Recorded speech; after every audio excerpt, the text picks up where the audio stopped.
All right, we'd like to say hello and welcome to the Executive Mansion online platform.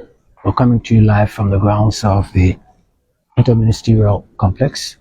Today happens to be the first day of a 3-day cabinet retreat, bringing together various ministries and agencies of government. They will be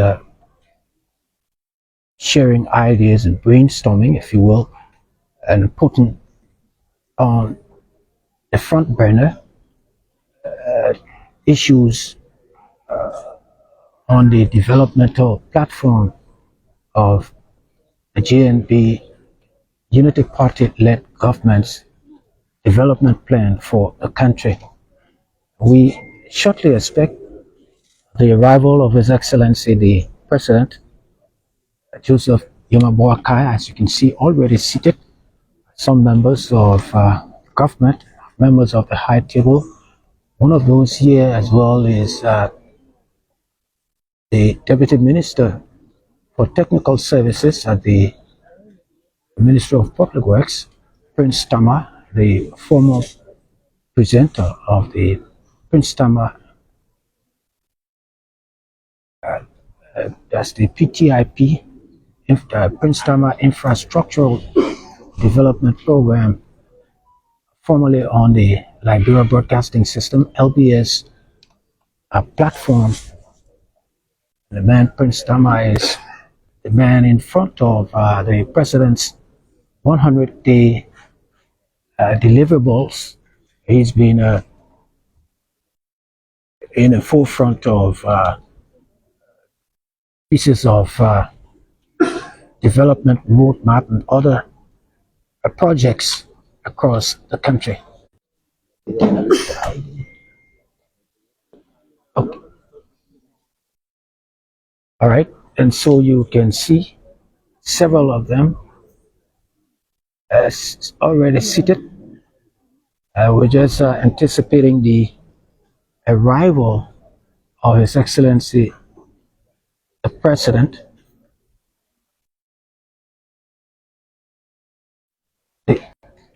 Kula Fofana, Madam Fofana, is the head of this team. She's the Presidential Press Secretary. You also have Lovette Fambule, a member, Joe Blackie, as well as Joe Ama, Sam Zor. Sam Zor is also here, and it's a full team, making sure we bring you to head this program, and we all please put your phones on silence or vibration, please. will shortly see the arrival of His Excellency. If you are standing, please have your seats, please.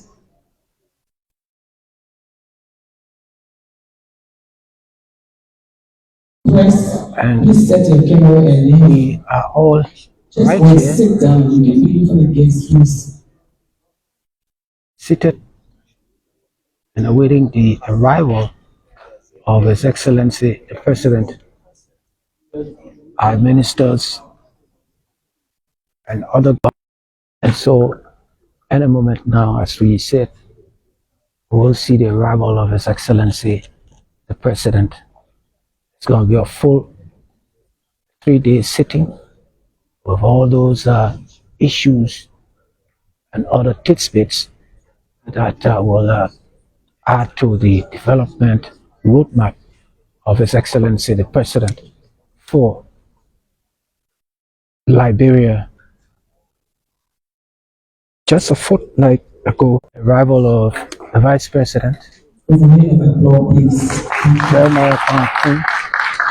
And as we said, just a fortnight ago, His Excellency the President was involved in a business meeting with the business community, specifically rice importers. You know, rice has been at the fulcrum of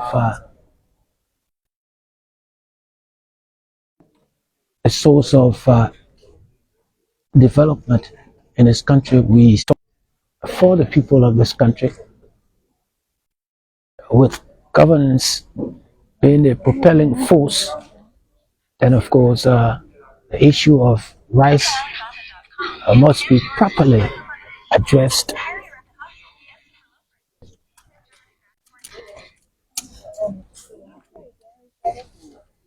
But yes, we're right here, all set at the podium. See a Maji on the other side, the Deputy Chief of Protocol. And in a minute, we'll see Can you please fill the space, please? Thank you. the pronouncement Please. as it relates to the arrival of His Excellency, the entry into the hall of His Excellency, the President. We're right here live, and if you're viewing, keep viewing from wherever you are.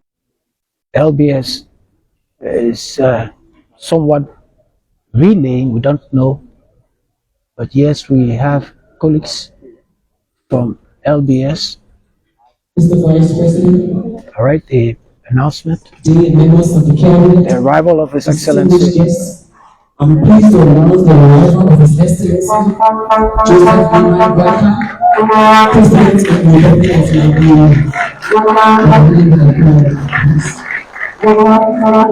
The arrival of His Excellency, the President, into the hall.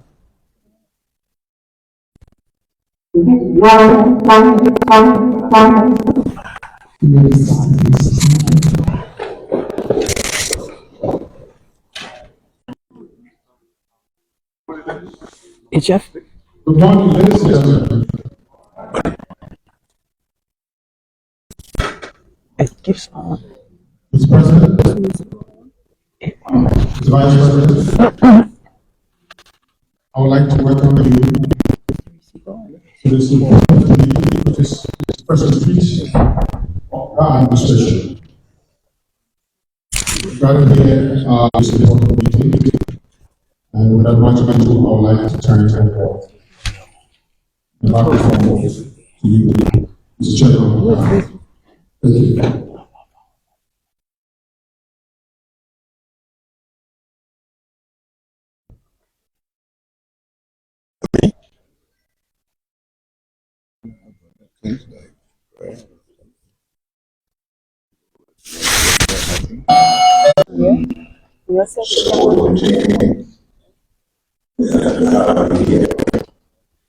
I would like at this time to call this meeting to order.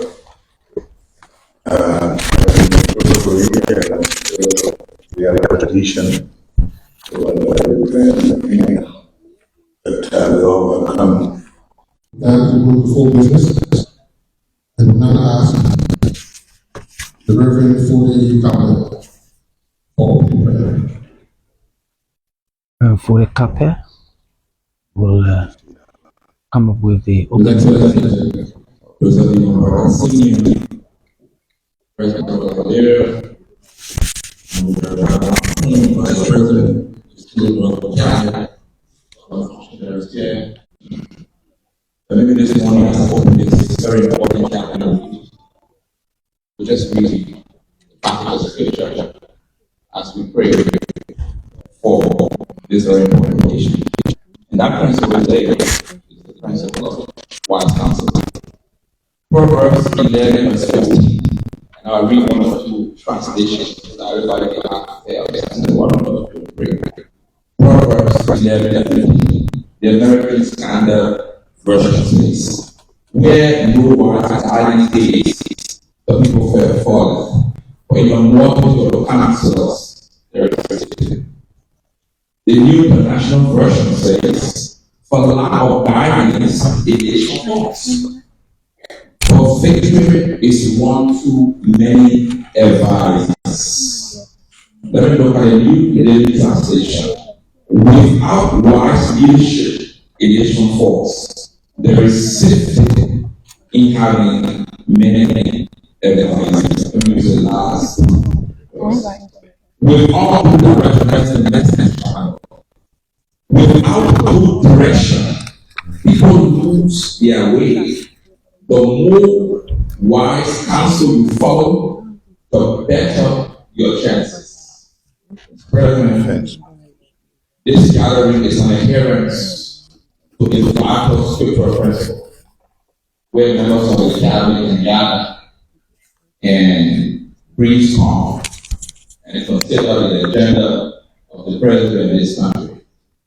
Having said that, please join me as we stand and open this very important document. The Lord be with you. Spirit. Father, we thank you this morning for this gathering of our national leaders, who decided the president of our country. This morning we stand in agreement. We stand in agreement. As a nation, we stand in agreement that you have us in this season. We agree, Lord, that wisdom will be upon this gathering.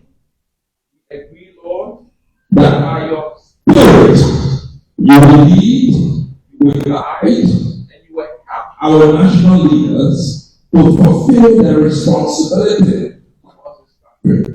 This morning, we agree in the name of Jesus that no weapon formed and fashion against this nation will prosper. We declare angels from Camus to Cape Monserrate. We declare, Lord, that angelic forces be deployed within the spiritual jurisdiction of Liberia to protect, to uphold, and to defend the spiritual jurisdiction of our nation. This morning, we agree, Father, by divine authority, that Lord, that your plans for our nation will not be aborted. This morning we arrest in the realm of the Spirit every attempt by spiritual forces to undermine, to sabotage, to reveal, to destroy the trajectory of our nation. This morning we agree as Liberians that in this season of leadership, President Joseph Boakai has seen that our nation will know peace, our nation will know development, our nation will know tranquility. We declare in the name of Jesus that our country will have peace. This morning, Father, every attempt to undermine our nation externally and internally, we agree on it will not happen. Any conspiracy against Liberia, we nullify and we cancel in the name of Jesus. This morning we take authority in the realm of the Spirit of our country and our leaders. We establish your purpose. Lord, any seed of this form that is sown in the hearts of our citizens, concerning our nation, concerning the direction of our country, concerning the agenda of this government, and the leadership of President Boakai. This morning, Father, we declare and decree that those seeds will not germinate, they will not be fruitful, and our country will lose blessings. Father, as the gather, we bless them this morning. We declare, Lord, that the generation will have wisdom, we have understanding, there will be tranquility, there will be cohesion, there will be a synergy among our ministers and our prayer. There will be understanding, Father. We come against division, undermining, influence that is not consistent with our plan and our nation. This morning we stand in agreement and we declare that those influences are nullified and cancelled.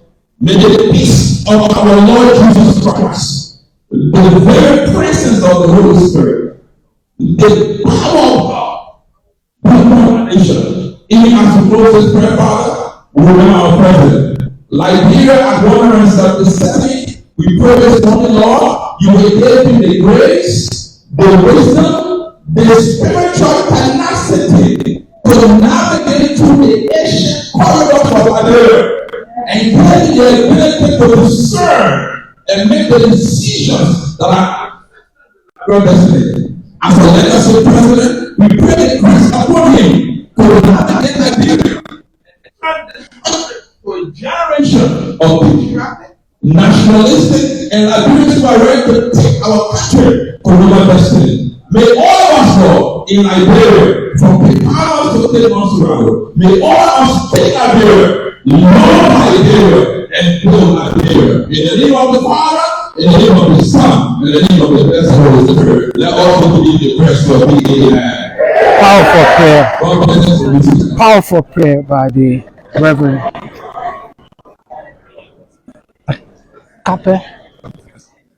Yes, indeed. For the Kape. A few rules. Please do not take pictures with your hand or picture photograph on the cell phone. And please do not allow you to record and proceed by cell phone as well.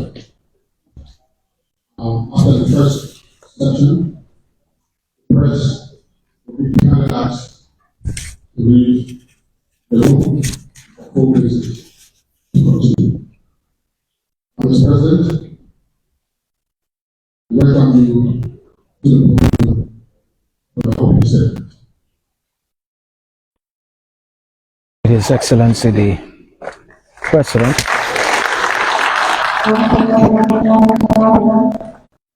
And that's powerful or comprehensive.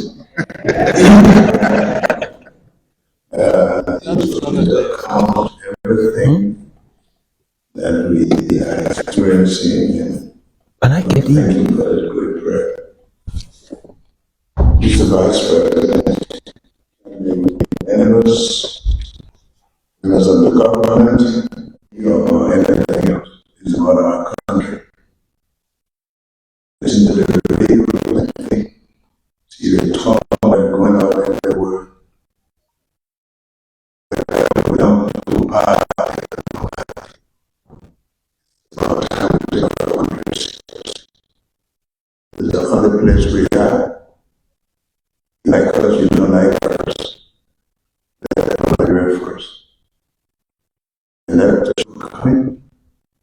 And it's almost like I would say that our views are extended by meetings and the way I'm teaching them about this retreat. Together, convene the first annual retreat of the government. We should be reminded our sole purpose in government is to serve and the good of our people, to promote content. The theme of this retreat, one nation and foremost, delivering the national agenda priorities that underpins the total moment of change following 100 days of office. The agenda that we set meet our development goals. We need to progress and prosperity. I would like to take this moment to thank members of the cabinet, officials inside of the various administrative agencies, commissions, that were working hard to substantially deliver on the 100-day action plan, despite shut window of limited economy. I must say that it was short notice to understand what night in government, when the governor who came there as well. One of the things for the future of this period.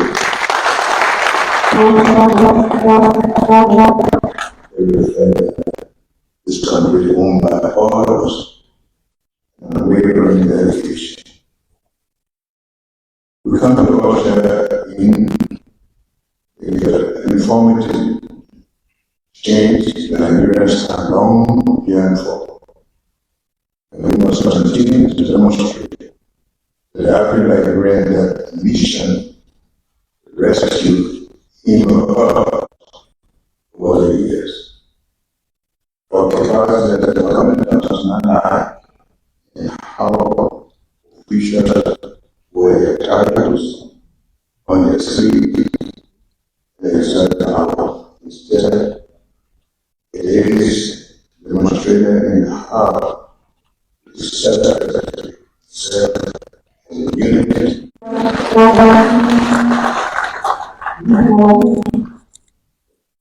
As you already heard, this is our goal, not only the next election, but the next generation.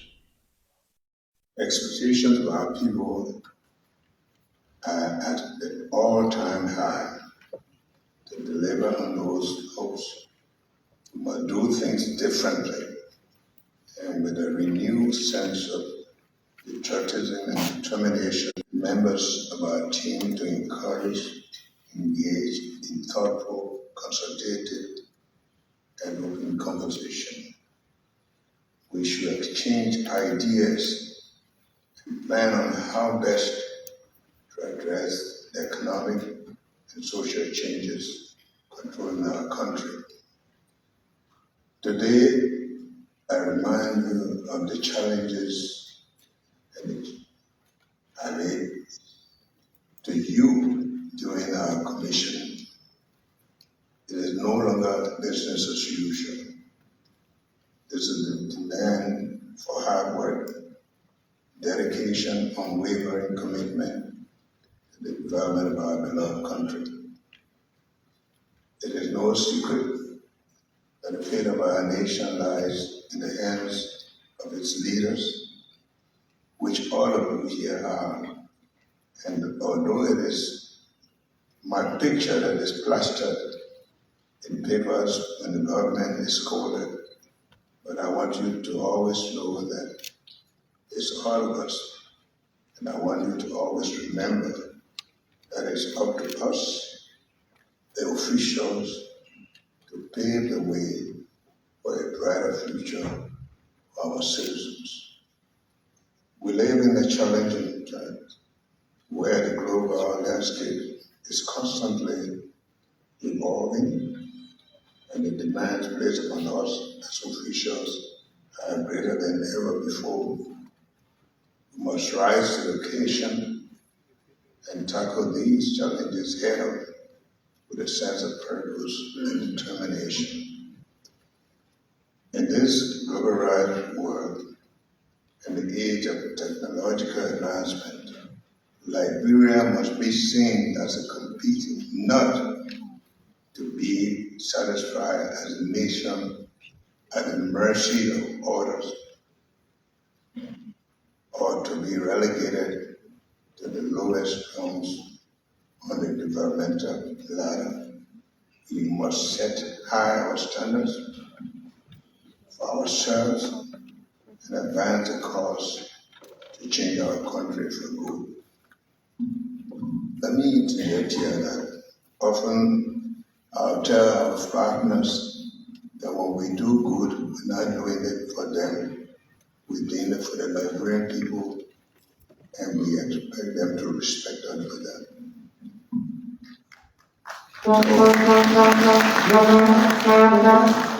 We must be willing to push ourselves beyond our limits, think outside the box, and implement bold and innovative solutions to the problems that plague our society.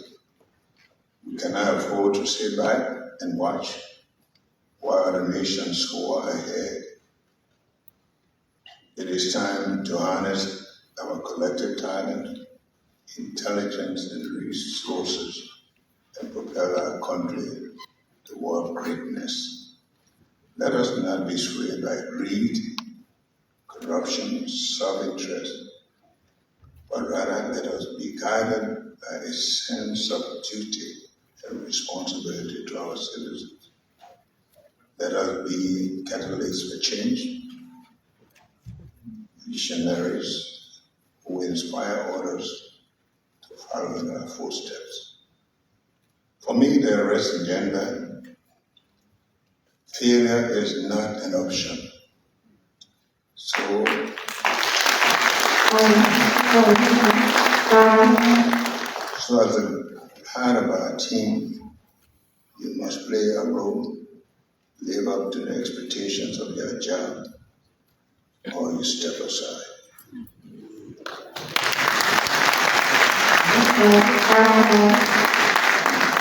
I must say this, like I always believe, we do this knowing that you cannot do it all by yourself. This train is moving and moving fast. Either you are on board or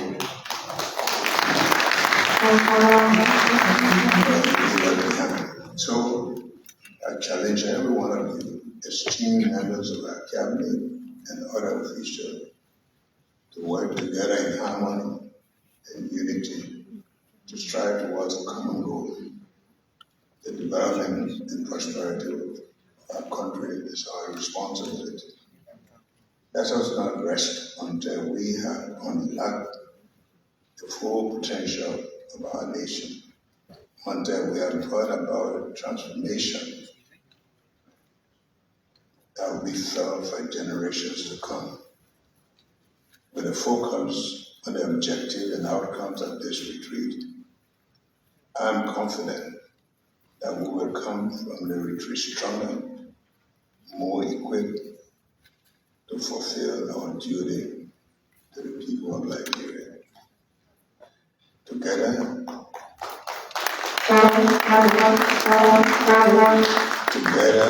we can achieve greatness. Together, we can shape the future of our country. Together, we can make a difference. Let us rise to the challenge and work tirelessly towards the development of this nation. In the next 3 days, we should challenge ourselves, hold the truth to our collective hope and the work of the Liberian people by not ending this retreat without the best outcome for the good of this country. Let me again thank all of you for your services, sacrificial services, I can say, because most of you took office even without transportation, without desk, without even pay at the moment. But those sacrifices to the country for us to look forward to insightful and healthy deliberations on the issue that would drive inclusive development.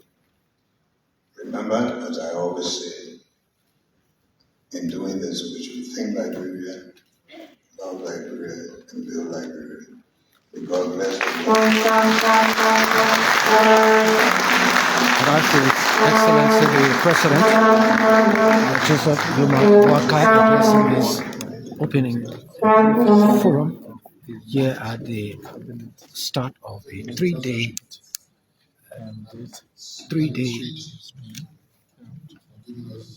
cabinet retreat taking place here at the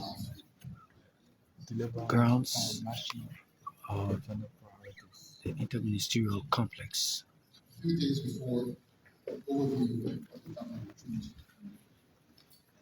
After each session, Shortly we there will will be an interactive see session the overview with presenters in the cabinet to discuss the issues that are raised in the particular presentation before we move to the next session.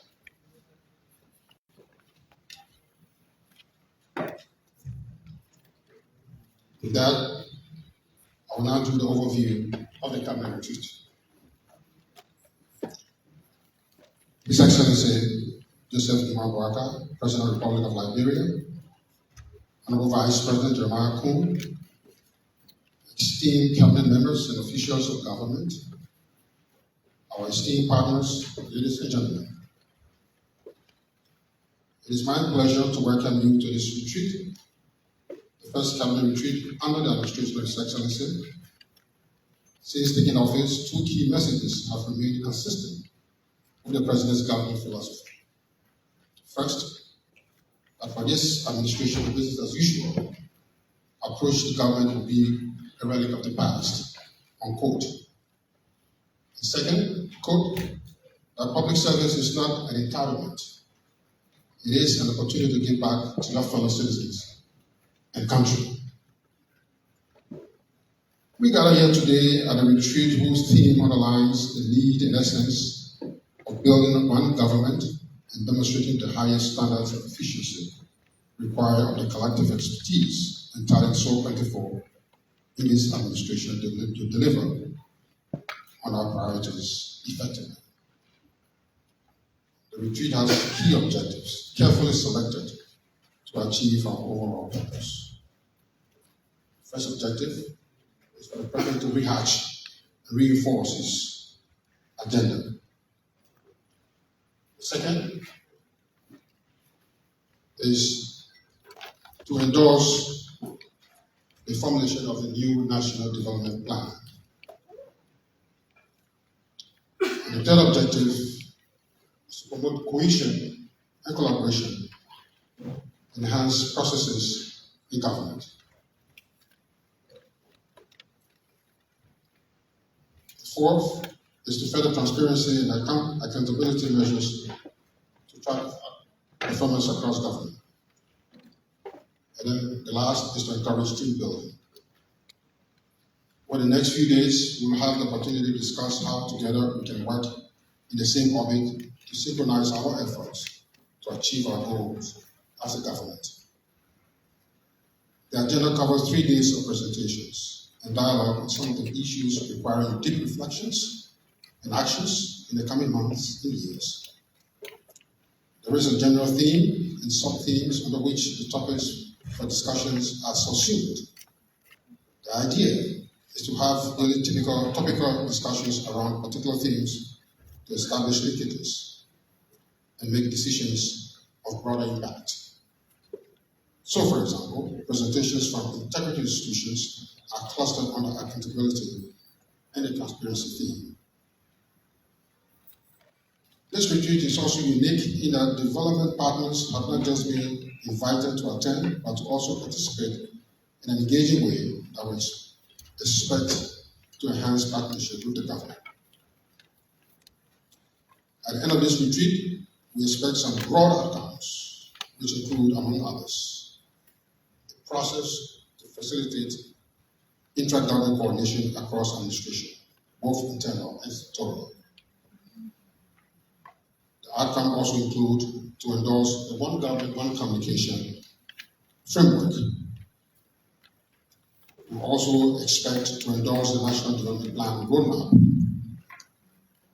We also expect to approve the performance management compliance system for ministries, agencies, and commissions, and state-owned enterprises. And then finally, we expect to have a sanctioned team-building mechanism. And we hope to start that by beginning to establish cabinet subcommittees on thematic issues for the next quarter. We look forward to an engaging discussion on the issues that will drive our developmental goal. Thank you.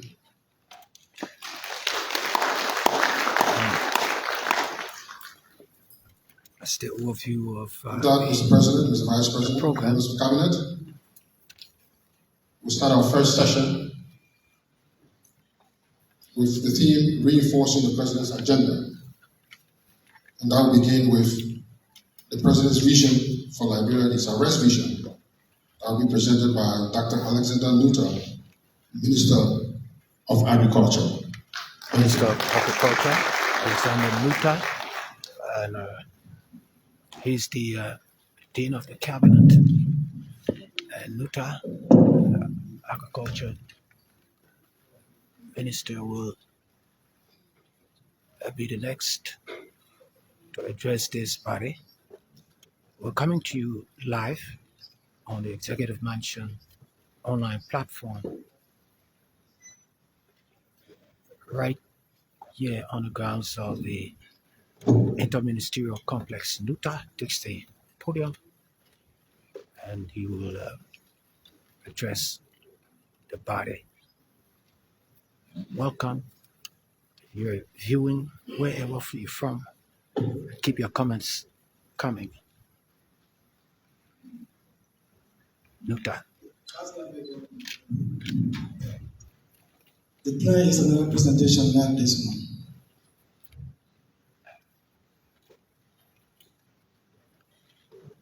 And he will do a little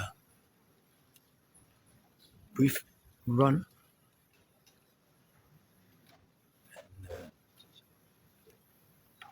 All eyes are watching.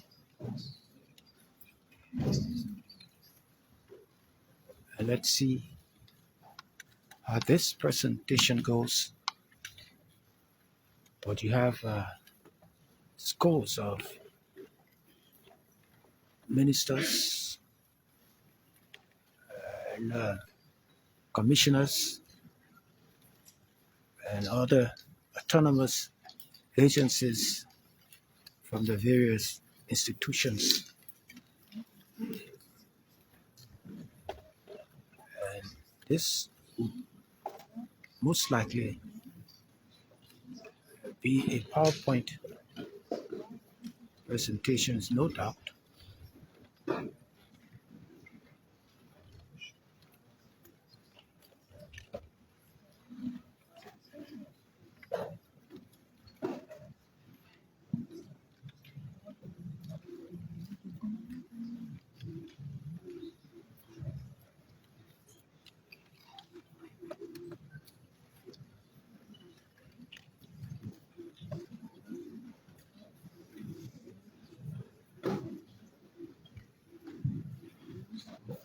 At this point, the Minister of Agriculture Let me see if we can takes the podium. zoom into that PowerPoint presentation. While our team is working on putting the slides up there, Agenda of the just want to provide an overview.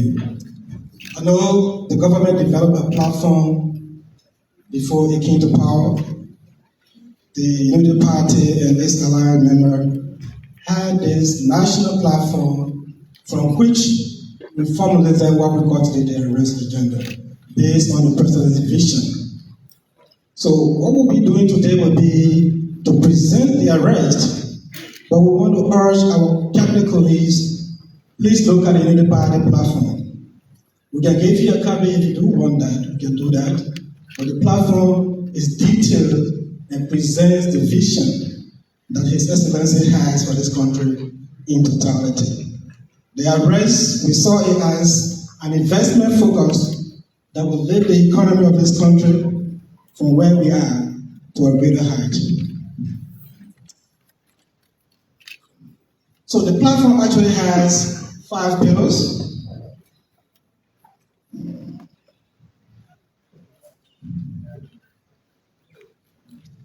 Pillar 1 of the platform has to do with microeconomic stability and infrastructure development. In that pillar of the platform, we discuss all of the sectors that support economic development. We look at the road infrastructure development, we look at transport infrastructure, we also look at tourism, airports, and all other support infrastructure that lead to economic development. And pillar 2 of the platform looks at health and human development, along with the environment. It is from this pillar we'll be seeing the acronym that has to do with arrest. In the 3rd pillar of the platform, we look at human capacity development. That is basically education from every level, from primary, secondary, tertiary, and vocational education. And then we have pillar 4 of the platform that looks at governance and rule of law. And you will see in the acronym, the second arrow there is on rule of law.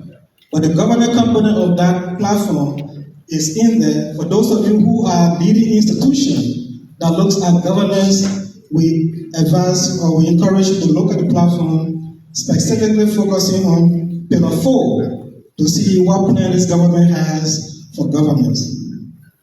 Pillar 5 deals with gender, children, and social protection. I know our colleagues tell us that arrest does not cover gender, but the platform itself has a specific pillar on what the government intends to achieve with developing our young people, our children, and providing social safety nets for the population. And then the last pillar, pillar 6, deals with the fight against corruption, which is a critical part that cross-cuts every aspect of the government processes of this Joseph Boakai administration. We know corruption finds itself everywhere, in every aspect of our society. So we thought to bring on board a specific pillar in a platform that provides a clear guidance on what we do with corruption under His Excellency leadership. Now, out of the 5 or 6 platform pillars that we just talked about, the arranged agenda was proposed by His Excellency the President. And arrest initially, we looked at 1 hour, which was rolled because the President ran his campaign focusing on making the country accessible to everybody. Because with accessibility, other economic activities will pick up. So road was there, and then we brought on rule of law. But the first letter in the arrest agenda, A, represents agriculture. And for agriculture, there are key activities we thought to undertake to support that pillar. The first in the A is promoting agricultural mechanization and improving access to the country to improve technology to support production. His Excellency has always said, well, you cannot succeed with agriculture when you use these handheld tools. Specifically, he mentions women and the youth. The women will only see agriculture as a venture that they can get into when the job associated with production is made easier. And you can only do that with mechanization. So the President has been heavy on ensuring that mechanization becomes an important pillar of our agricultural development agenda. Another thing we should look at will be increasing productivity and production of our main staple food, that's rice. We all know how critical rice is to this economy. Today we can feel what's happening around us. So the President has had a vision that rice production be encouraged under his administration to ensure that people who are having access to productive land grow what we eat. So we thought to increase the productivity of the rice sector by making the appropriate investment in the. So that's part of our arrest agenda, especially for the agricultural component of the arrest agenda. We also want to strengthen the processing industry in the rice sector. Liberians produce rice. Interestingly, in most of our rural communities, we still see people using the traditional way of processing, mortar and pestle. But His Excellency, before he came out to this position, the vision that he put forward was to make sure that in most of our communities, the women who are producing do not have to go and process at their household level. You can actually take it to a processing mill where the processing is done and then it's taken to the market for sale. So we want to make sure that every community, a productive community, can have access to processing facility for developing the rice sector. We also want to ensure we enhance the extension advisory services that the government, through the Ministry of Agriculture, can provide to our farmers. Extension is critical. In the President's own word, there is no way you will develop the sector without having the right technicians in the field that will provide the advisory services that the farmers need. So, in developing this platform, we were very specific on what we do with the agriculture sector. What we do to empower extension so that extension will adequately reach out to our farmers to give them the skills, the techniques, and the appropriate technology that will lead to increase in our productivity. We also wanted to see how we can standardize our agricultural commodity market. If you went to any of the markets around, you will see that our people sell the commodity by pound. You go, you say, well, this pineapple pie is for $50. It makes it difficult for planning and for even estimating the farmer's income. So as part of our agenda, we intend to standardize the agricultural commodity market. And how do we do that? We want to be able to train our traders in using either kilogram or pound. We've taken some action in that direction already. If you drive towards town, we are doing the pilot project at the Catholic Junction. There we are building these skills. We have our people there, the ladies who sell the vegetables, they have been trained. We are giving them skills. We are trying to put there an electronic scoreboard that will tell you the price per kilogram of palm apple if you want to buy it. Right now, the team is doing a survey. In the next 1 or 2 weeks, we will be launching up just as a pilot. That's what we want to do with all of the agricultural commodity market, so that you walk in there and say, well, I have a kilogram of purple for $10. If you have 10 pounds, that's $100. We want to be clear about that. That can help us to predict with some degree of accuracy the income that farmers will be generating from their activities. The next thing we want to do under the arrest in the agriculture pillar is to promote agro-enterprise development. Most of our actors in the agricultural value chain either lack skills for marketing or they do lack access to finance. So under this component of the arrest, the A, we intend to establish an agricultural enterprise development bank. That bank will be required or will be designated. The purpose of that bank is to create access to finance for those who are in agribusinesses. And that access to finance will be backed by skill training in business development. We want to be able to build a capacity, not just to be farmers, but to be entrepreneurs, agricultural entrepreneurs, with clear idea, clearly taught what to do, and then with access to finance. We've been talking with His Excellency has been teaming up with this bank, and we are trying to see how we can work with some private sector actors to have this joint venture established. With a joint venture, we want to be able to ensure some level of transparency in this government, not to repeat what we saw in the past with the Agricultural Cooperative Development Bank. We also want to ensure that we improve access to value chain development technology. This is why, under our National Agricultural Development Plan, we have come up with demarcating the country into production clusters where we establish industries, production units that will be linked with processing units and machinery centers. So in the cluster, you will have an institution there running the machinery center, you have somebody there running the processing plant, somebody there running those farm machines that support production, and the farmer produce the processing and get it on the market. So we want to be doing those as part of the agenda, the agricultural agenda in the arrest pillar. Finally, we want to do diversification of our food system. We know Liberia produces a lot of things, food commodities. But a typical Liberian, if you don't eat food, you don't eat rice, you are not eating food, right? If a Liberian does not eat rice, even if he ate pineapple, or he ate cassava, or he ate edibles, you ask him, he's not eating.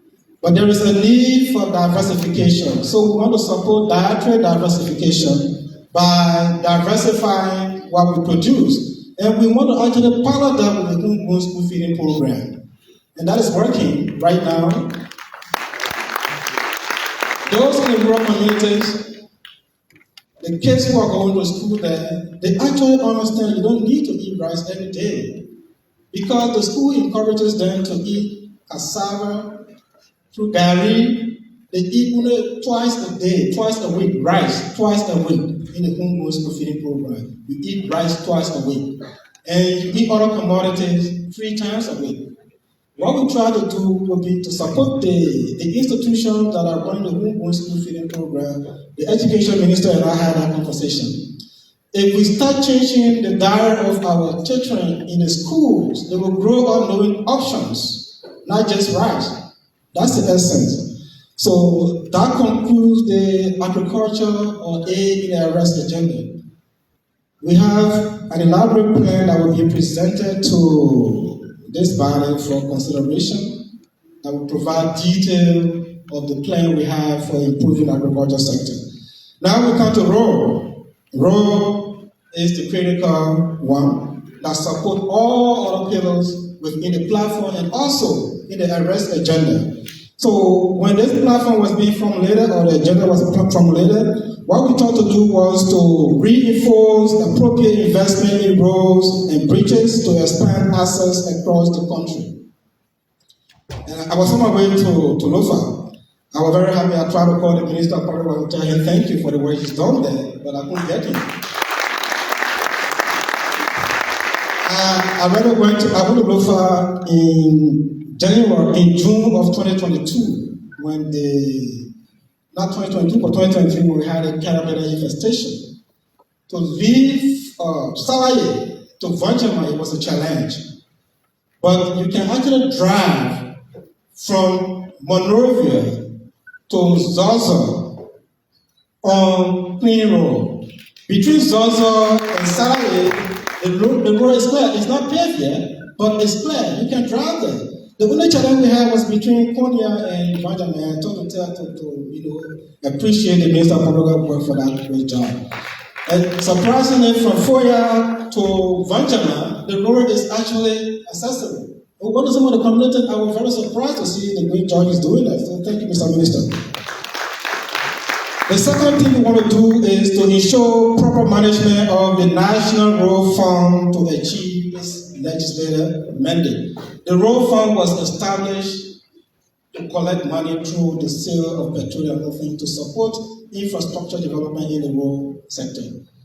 But we received that at a certain time there have been issue with implementing the mandate of the fund. So on the arrest agenda, we want to ensure that funds generated from the road fund is used for the intended purpose. That's what we want to do on this agenda. And then we also want to continue the pavement of highway connecting county capitals to create easy access to regions of the country. I know the Ministry of Public Works and Agriculture are working together. We want to be able to drive on quota from Monrovia to Zurich to Harper, to Kipapa. And that plan is working well. Again, I was in Nema just yesterday. I went to Tapeta. Before Tapeta was not anywhere you could go with me a day. It required hours. But it took me, I think, 2.5 hours to travel from Ganta to go to Tapeta. Driving. So, at the end of the day, the vision is Tapeta to Branchide to Harper should be quota, and that work is ongoing. The country is committed to that. His Excellency will realize that because the money is going to be reavailable. We also want to have paved highways connecting the country to neighboring countries. And we know, the Minister of Public Works told me he has plans for the western part to get to Sierra Leone. He's working on that. We also know that there are plans to link Monrovia to Guinea through Vanjama and through Foya. The work is ongoing. There is also ongoing work to link Cote d'Ivoire to Liberia through Maryland. We know the RETRA has some money that we're working together to complete some of those paths along the way. That will happen. But before 2029, Minister of Public Works has spoke that will be achieved. So we are on course. We also want to construct feeder roads. Feeder roads are important, and this is where the direct link between what we do and what the Public Minister does is critical.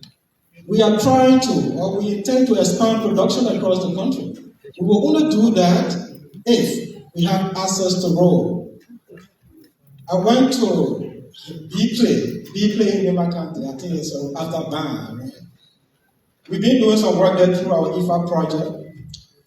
We went there, we saw how productive these people are. If you see the level of production, you will believe we can feed ourselves. But the challenge in some of the areas is access to road. In Tapeta, I was told that there is a community along the border with Riverside that has about 4,000 hectares of lowland, but we cannot do it because we cannot produce on that because no access. So feeder road development is going to be a top priority of the ministry, and we think we'll get support from the Minister of Public Works. We'll get that support from him because the only way we'll get our people producing is if we get them access through road, so that when they produce the commodities, we take it to the market. Otherwise, if the farmer gets discouraged, he will never continue becoming a farmer because he will tend to lose track. The second arrow there in the arrest agenda is rule of law, of course, and governance. The rule of law people are here, like we said earlier. We encourage you to go deeper into the platform. We can give you copies of those, copy of the platform so you go through it. But specifically, the highlights we got from the platform for the arrest agenda is to improve our foreign relationship and strengthen our global engagement with critical partners. Liberia has had a long history of international engagement. We intend on this arrest agenda to bring Liberia back on the fore. We want Liberia to regain its status as it had before. We also want to ensure that we strengthen national security to guarantee a safe environment for every one of us to operate. A hostile society is not good for any investment. So in order to attract the right investors, we need to be able to create the environment that is friendly and safe. We also want to improve rule of law and ensure justice for all. No discrimination in what we do as a government. At the sectoral level, we want to ensure that every member of society has a fair share of what the government intends to do. We also want to strengthen integrity institutions to guarantee accountability in public services. And that's where our anti-corruption institutions come in. And the president has always spoken about integrity. We want to ensure that integrity becomes a hallmark of what we do. That's why integrity and the rule of law become cross-cutting to all of the pillars we have on our agenda, or on the arrest agenda. We want to strengthen election governance to guarantee transparency and integrity in electoral processes. We are a democratic nation. We want to make sure that there is transparency. We want to promote peace and reconciliation to create and maintain a harmonious society. All of the plans we have for developing, whatever investment we make, if the community is not reconciled, there's no unity, we are wasting our resources. So as part of this government agenda, we intend to ensure that there is genuine and true reconciliation amongst our people, and our community are united to contribute to the development of this country. So those who are in that field or guiding the sector, please look at the platform. There are specific points that we suggested in there based on consensus to be done to ensure our people are reconciled. We want to engage the national legislature with a well-defined legislative agenda. And I know the legal advisor to the president will speak on some of those actions that they are planning to take that will lead to a coordination between the legislative and executive branches of government. We look at education. Under the education, in the arrest agenda, the E, we want to improve educational system and governance. I know the Minister of Education, after her tour, she and I talked, and she understands some of the lapses in the governance processes, and she has committed herself to ensuring that the governance system in our education structure or sector is strengthened, and the right things are done to ensure we have a better system. We also intend to strengthen early childhood education. Because one of the weaknesses we've seen in the sector before this government came up was the early childhood education has not been given the priority that it deserves, because we always say if the building is skyscraper, the foundation matters. And in the education sector, early childhood education is the foundation. If you lay it better, you have a better system going on. But the The Ministry of Education, besides strengthening early childhood, we also want to make sure that our primary education system is improved. We want to strengthen it. We want to be able to strengthen our education of all kinds, especially at the secondary level. We realize that some of our high school graduates today wouldn't write you a letter. So, even if we make investment in education, if the outcome does not commensurate the investment, then we're wasting resources. We want to make sure the Ministry of Education does everything to improve the outcome of the system, especially secondary. We want to strengthen and improve the quality of tertiary education. And we say the foundation from early childhood, primary, secondary, and then go to tertiary. What you produce at the tertiary level is as a result of the investment you make in the primary and secondary education. So we want to make sure that our tertiary education is not just where you go to get papers, where you go there to get skills also. That will be productive skills that will lead to involvement in economic activities that adds dividend to the country's development. We want to diversify and promote technical and vocational training education. So the president always says this. Our young people are all around. Some of them will actually be repairing the keke and the motorcycles that we have around here. That's not just building skills, but creating job opportunity for them. So the president has been very specific about creating vocational technical institutions. Places like BWI, making it a technical institution that will be able to innovate and bring small farm machine. That's where I am, small farm machine, right? You produce the power tiller or even a smaller machine that you can develop for harvesting. So we can only do that when our vocational and technical institutions are strengthened to be able to bring the level of innovation that is needed to develop those institutions. So technical education is one of the key areas. I know some of our partners are already supporting that with the TVET projects. We encourage them to work with the government to identify our needs so that we can continue to do that. The next is sanitation. Partner over there always says we do not consider health, but in the broader picture we say health and sanitation. Because we wanted to be the way we are, we took sanitation, but we also brought in the health activities of sanitation. So,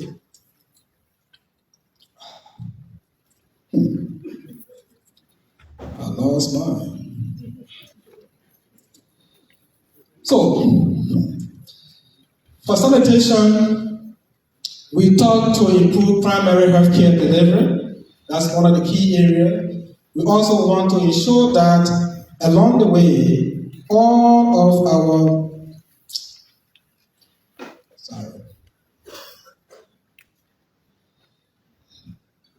if I don't say it well, then my partner will say, and I didn't do it in the platform, in the arrangement agenda, I didn't say it, I will say it. So what we want to do is to improve wash services in Liberia and ensure healthy environment. And one of the things that the president said when we were discussing this was, you see, we want to be able to have our inspectors going around to see the communities, sanitary inspectors. You got communities, people put garbages where they shouldn't be. And in the past, we had these health inspectors going around to check the communities. If the community is dirty, they will tell you what to do or something. They impose fine on people. We want to see that happening again. We want to improve water and sanitation service delivery in our rural communities. We don't want to have our rural people stay drinking from the creek. We want to use the sanitation pillar of the arrest agenda to ensure access to pure, safe, and clean drinking water in the rural community. That's what we want to do on that. We also want to develop and maintain a healthy environment.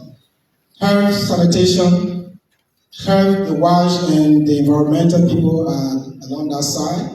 We want to ensure the availability of medicine and medical supplies to enhance effective healthcare delivery.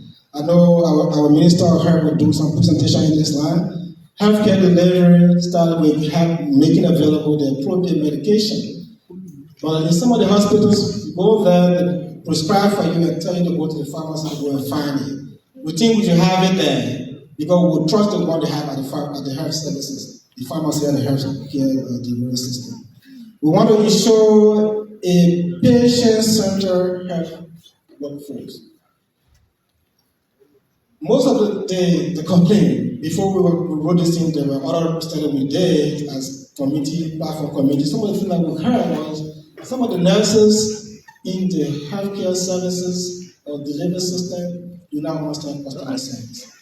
They talk to you as a patient as if you were nothing.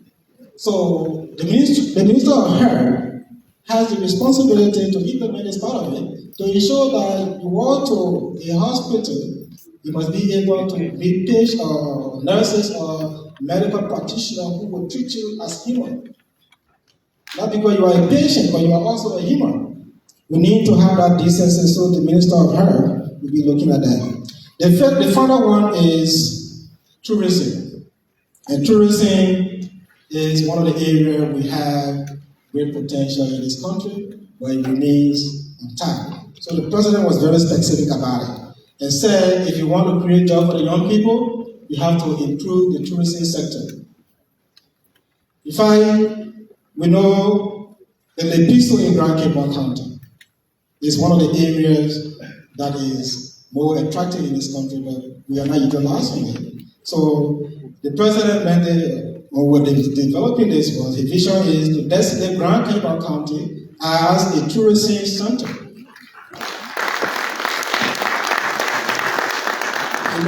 Somebody may not know the potential of that place. Right now, I think Liberia should be hosting international surfing competition, right?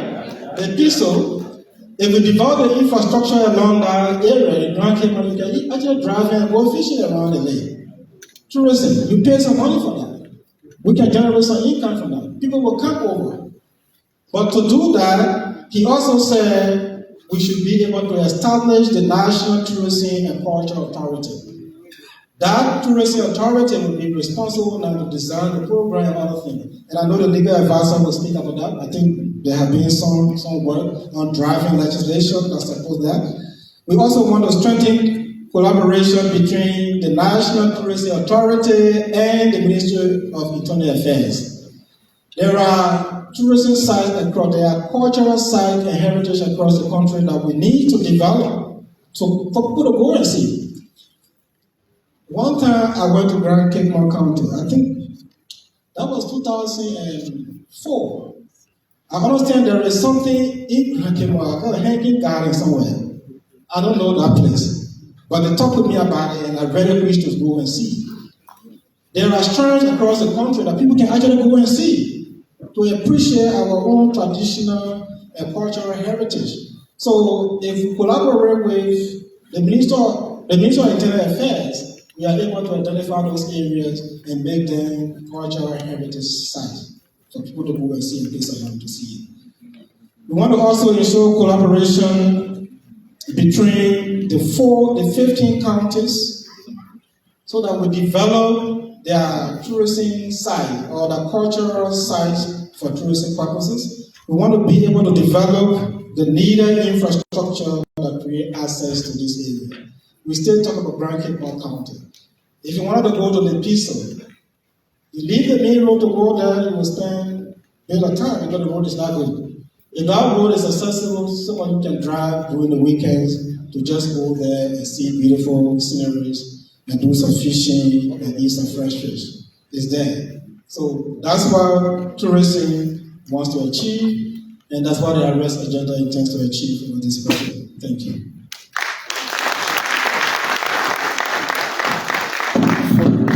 Full presentation there of the president's arrest agenda right here at the start of this three-day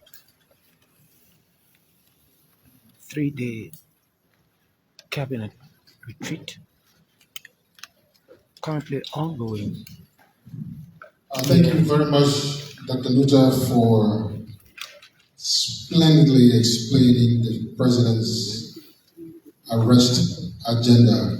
Another round of applause for Dr. Luther.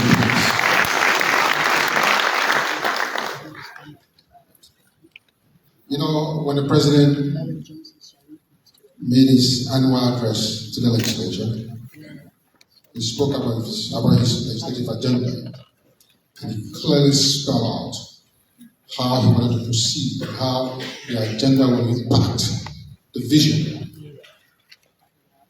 to develop the country. Since then, the president has introduced 3 legislations to the legislature, and they are working on them to pass. Those 3 legislations will have critical impact on the way the country moves forward in the next 6 years.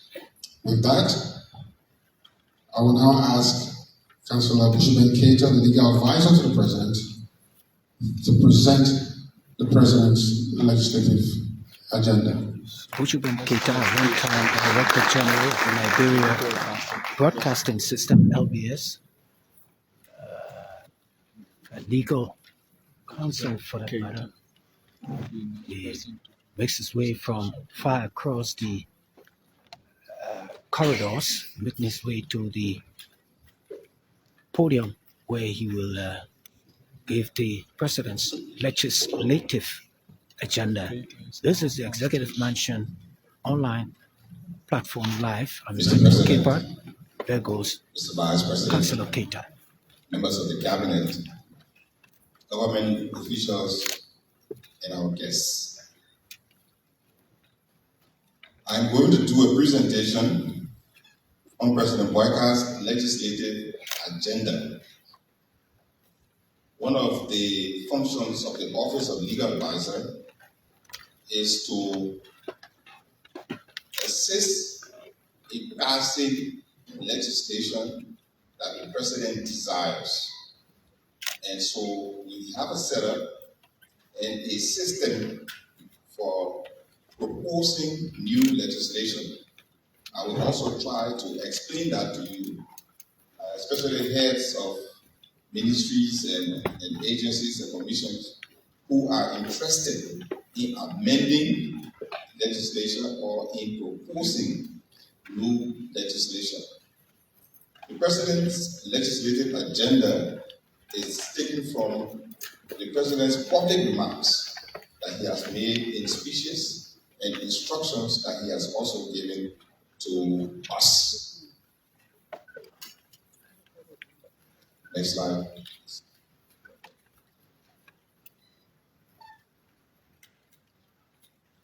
One of the sources of the President's legislative agenda is the State of the Nation's Address of January 29, 2024.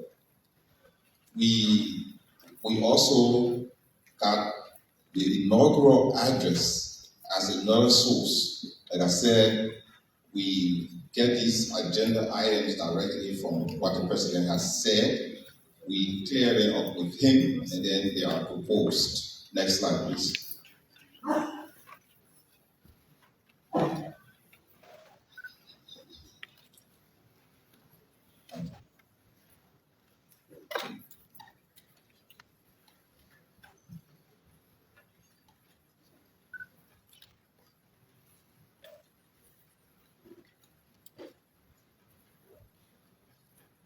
So this is how the President legislative agenda looks for the year 2024. I must say also that some ministries and agencies have come forward with requests for amendment to their existing legislation, and those are also being taken under consideration. But for the time being, we have the promulgation and adoption of the National Law Reform Policy, review of all anti-corruption laws, review of the National Code of Conduct Act, review of the Local Government Act, enactment of a transitional act to govern the conduct of government after the holding of general and presidential elections, review the act establishing the Ministry of Information, Culture and Tourism to make tourism an autonomous commission, review of the Financial Institution Act and Liberia Insurance Regulatory Commission Act. Next.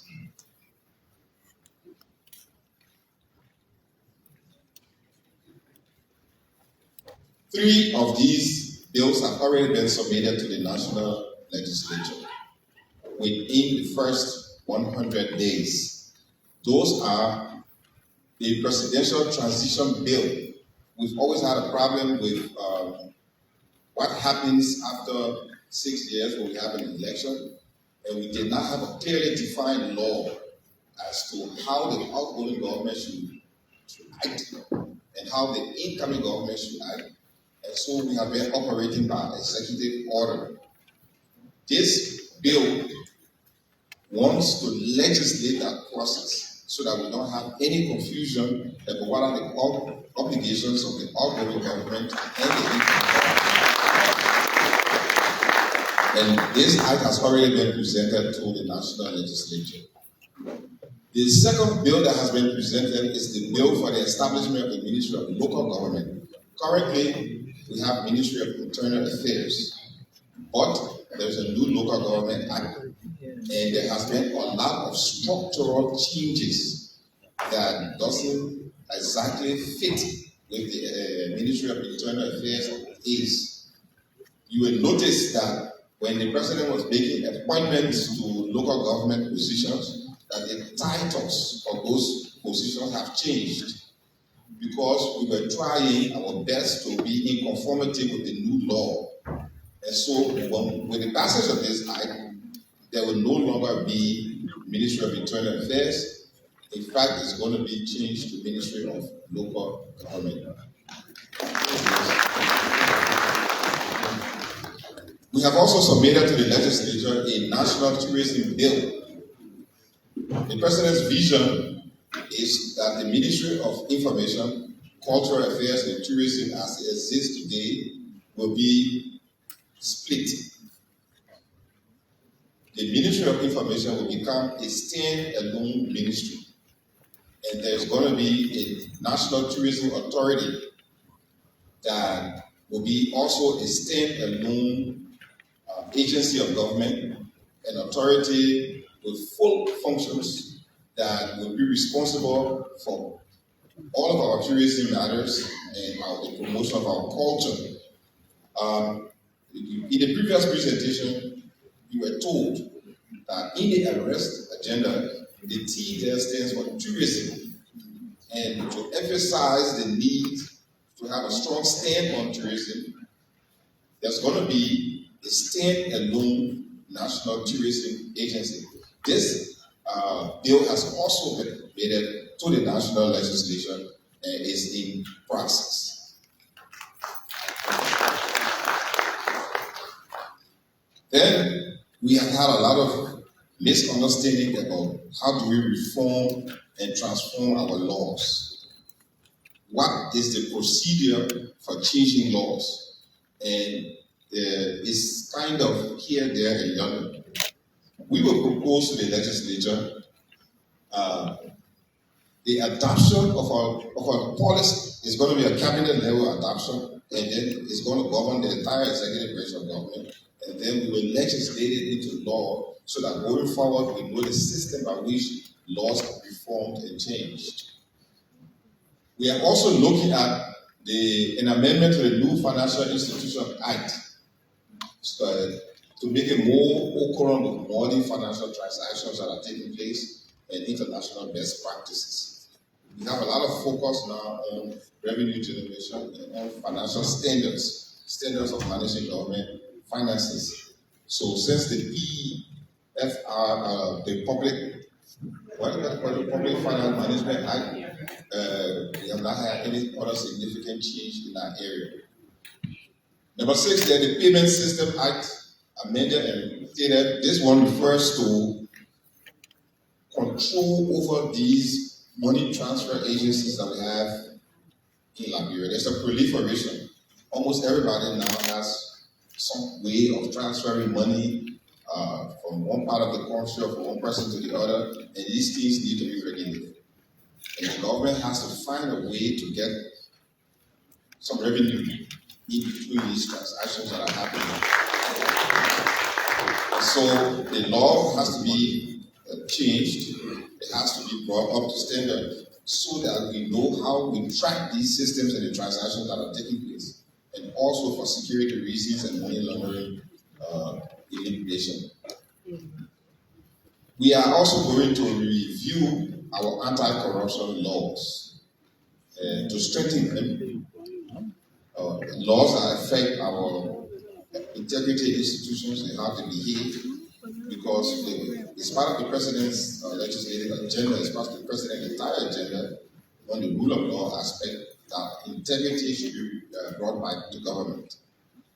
We're also going to be looking at the Code of Conduct Act. The Code of Conduct Act of 2014, we want to know whether it's working and whether we need to revisit some aspects of it. For example, it says if you want to run for public office, you have to resign at least 2 years before the election. So, for example, elections will be in 2029, you have to resign by 2027. But we know that during the last election, that did not happen. So we had an executive order amending the law to allow for a shorter period for those who were resigning to go and run for office. We need to know what is it that we want, how we want the Code of Conduct Act to look. We also want to see whether it governs the behavior of public officials. And so we want to look into that and see how that can be transformed as part of the president's legislative agenda. Next slide.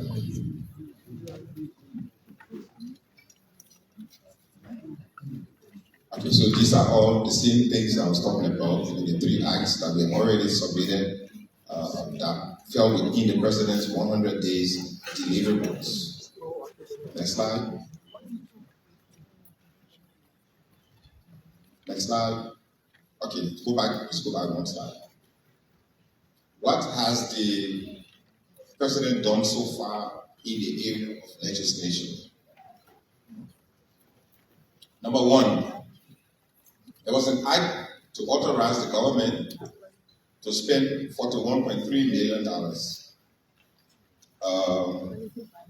Because the budget was not passed by the time that the new government took office, and because we had to run the government, we had a supplementary bill authorizing the executive branch of government to spend up to $41.3 million to stabilize the transition period. Then sign that bill into law. The next one that the president signed is Joint Resolution number 1 from the Senate and the House of Representatives on the mechanism establishment of an extraordinary criminal court and a domestic corruption code for war and economic crimes. And so we want to clarify to you what that says. Because a lot of people say war and economic crimes code. The resolution that was sent to the president by the legislature did not say war and economic crimes code. It said a domestic code for economic crimes and a special code for war crimes. So it is only the war crimes that is going to be under international law. And for the economic crime, it's going to be a domestic war. And so this resolution sent to the president, and the president signed it and returned it signed to the legislature. What does that mean? The president went a step further to issue Executive Order number 131, setting up the Office of War Crimes Code. The Office of War Crimes Code is not the code itself. It is the office that will work out the modalities for the War Crime Code. So, what's the next step in that process? The executive branch of government is going to decide on the structure of this office. It's going to be headed by an executive director and then supported by other people.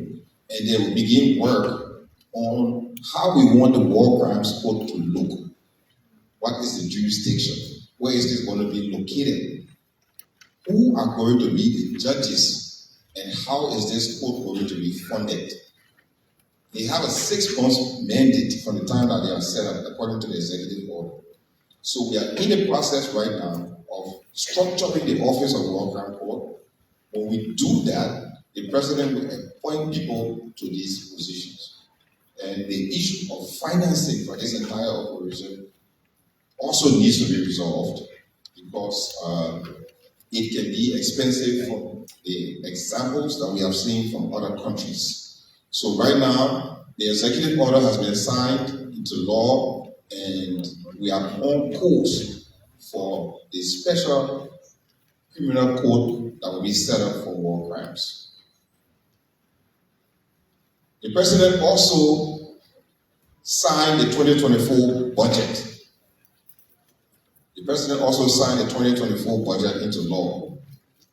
But this time he signed it with a caveat. And this is probably the first time in the history of our country that the president issued a caveat to the budget. Simple.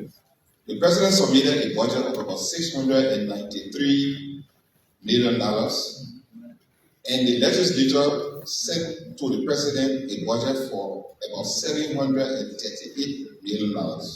So that was a $46.5 million increase over the president's budget. But the president has signed that budget into law.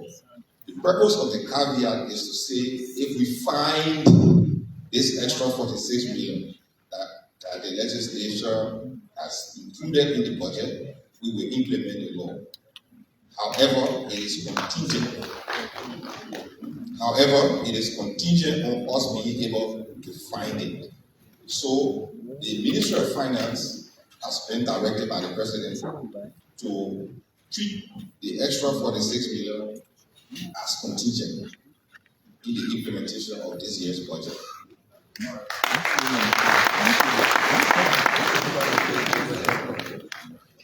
The president has also signed into law an act to amend Part 3, Chapter 10 of the Revenue Code of 2000 to provide for value-added tax replacing goods and services tax. And it's good that members of the cabinet and officials of government here understand that we are doing away with GST as you know it, and we are going to be using VAT, which is the value-added tax, which is common practice that has been used in other countries around and successfully. So you will see going forward VAT, meaning value-added tax.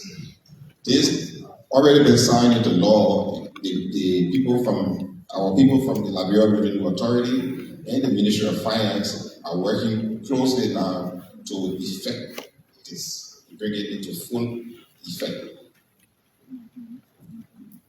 Those are the acts so far that the president has approved of and signed.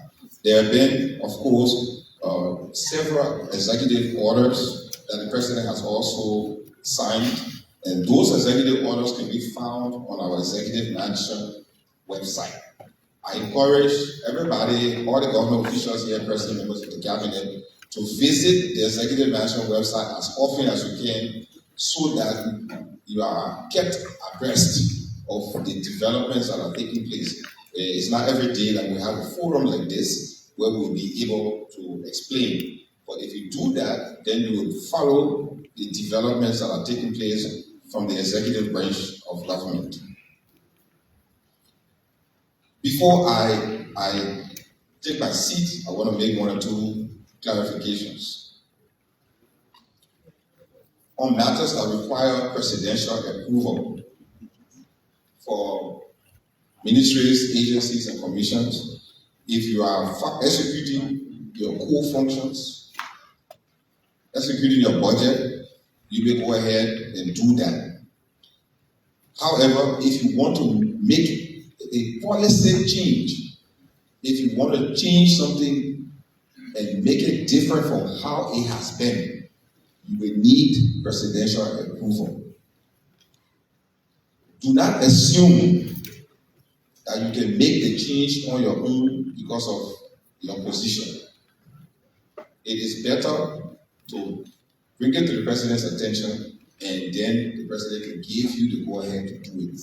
Because sometimes also are of the magnitude such that they will be brought before the full cabinet before they are passed upon. So I want to make that clarification to you. I also want to say, if you want to amend your law or any act affecting your functions, whether it's Ministry of Mines or it's Ministry of Transport or anywhere, you have to submit that proposal to the president. It is the president that approves it. Ministries, agencies, and commissions do not directly send law to the legislature. You are part of the executive branch of government. When you submit it and the president approves of it, it is the president's office that sends it to the legislature. There is a process for that. So if you are thinking about amending something, changing something, some policy that you think is good for the country, you start by sending it to the president. The president's office works with the Law Reform Commission. We work with them. These things have to go through the Law Reform Commission to be put in the proper legal form and the proper legal language if it is approved by the president. Then it comes back to the president's office for review and transmission to the legislature. And that is the process I want all of you to follow, please, because it's a legal process. If you're interested in it, like this value-added tax that we're talking about right now, you bring it to the president's office, it is approved, it is sent to the legislature, they approve it, the president signs it into law. The other thing is with actors in the executive branch of government who receive letter from the president and then are continuing to ask questions about it. Letter signed by the president, if you are in the executive branch of government, so far as you are concerned, is an authority of the president. You must respect it. If you have a problem with it, you have to go back to the president. You have to go back to the president. But you cannot engage in argument with the letter holder. You cannot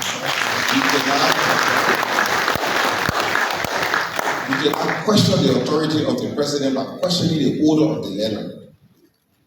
You can go to the president, and the president, if he wants to, can withdraw the letter. But so long as the person has a letter signed by the president, he has full authority. I'm saying this to all of us across the globe because sometimes it gets people in trouble. It gets people in trouble. And so we are all part of the executive branch of government that's headed by the president, and the president's authority extends to all of us. Also, before I take my seat, I want to clarify people in government who say, I can't work with this person. The president makes an appointment, and you say you cannot work with the president. So,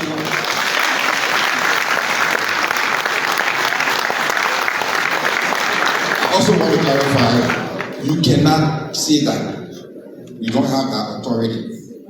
If you think that the appointment doesn't fit your structure, you will go back to Mr. President, I cannot have a meeting with you. Mr. President, the person that you sent to me are having difficulty working with the president. Can you withdraw the person or transfer the person or do something? But to say that the person that the president sent to you doesn't satisfy your requirements, therefore you will not work with the person, you will ostracize the person, you put them in one corner and forget about them, it's working. So,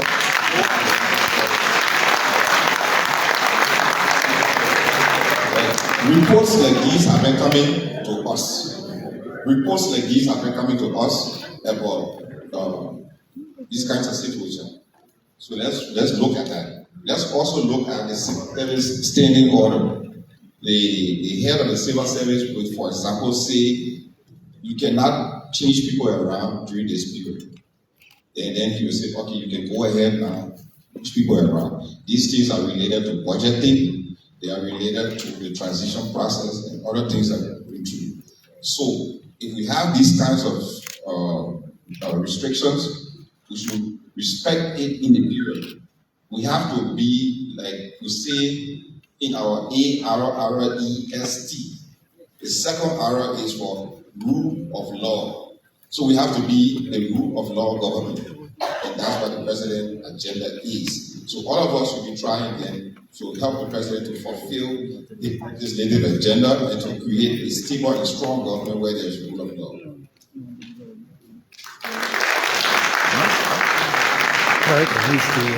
I will start with that presentation at this stage because the rest of it involves hosting and other things that don't necessarily have to share. The President, Mr. Vice President, distinguished members of the Cabinet, government officials here present, I thank you. His Excellency the President of Liberia, his council. Thank you, Councilor Keita, as we say, Before we continue, Director General, I would like to reiterate LBS. one. If you want to keep your phones, then just stop recording. Otherwise, the phones will be taken from you at the door before you enter the hall. It's the last warning. Please govern yourselves accordingly. The next session will be an interactive session where you will ask questions, comment, and interact with the presenters on the topics that have been presented. And Mr. Stan Steve Queer, who is the Minister of State without portfolio for Special Services, will monitor this aspect. Thank you very much, TJ. All right, as you heard, interactive session. Good afternoon. Sam Steve Queer. So, before we get started, protocol wants me to just announce that the restrooms are to your left, left and right, if you're facing this way behind you. And for the VIP, I think there are bathrooms at the back of the stage. So, we've all listened attentively. I saw several of you taking copious notes. Now is the time for your participation. Perhaps there was something in the arrest agenda that you didn't quite understand or that you had a point to make. This is the time to do so. Or maybe you are like my sister Florence from National Housing Authority and you say, what does this have to do with Housing Authority, or maybe Massacre? They don't hear a Bureau of State Enterprises. How do we fit in? This is your time to ask those questions. And maybe it's a question to our last speaker. You say, Councilor Keita, but even though the president appointed someone, I got issues with this. Can you elaborate a little bit further? I wasn't consulted. So this is your time to take to the microphone and let's interact together. I will moderate. I will be the one to recognize you. Sometimes I will see your hand, and maybe for other reasons I tend to get blind at times, so I may not see some hands. All right. So raise your hand, but just simple ground rules. If you have a question, we'll give you 30 seconds to ask your question. If you have a comment to make, just so we only have 25 minutes for this. So if you have a comment, we'll give you a minute to make the comment and make sure it's directly related. Of course, to the chair of the cabinet and the vice president and my cabinet colleagues, there are exceptions. They can respond to those points or ask within as much time as they want. So, having said that, first hand, and by the way, raise your hand and Annie will come to you with the microphone. All right, so.